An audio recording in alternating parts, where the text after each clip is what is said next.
tiup laju-laju lah. Nampak ada sedut kat mana?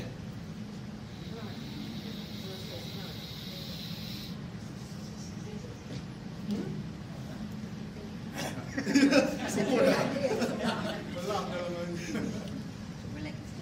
Cuba lagi sekali.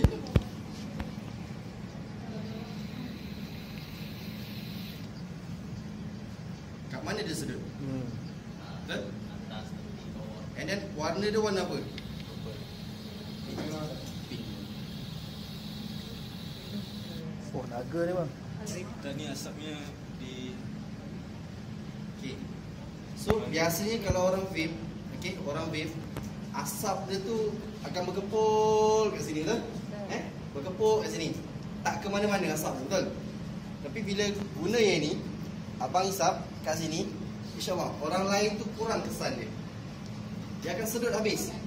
And then nampak warna dia merah. Especially kalau rokok.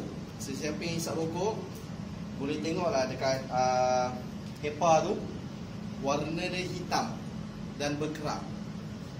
Sebab dia ada, apa tu nama? Tar, nikotin kan? Nikotin dia melekat kat situ. tar. Tar. Okay. Macam tu, dia punya. Siapa ngantuk boleh try. Dia sedur.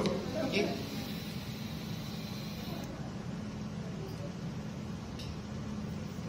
Oh. Nampak?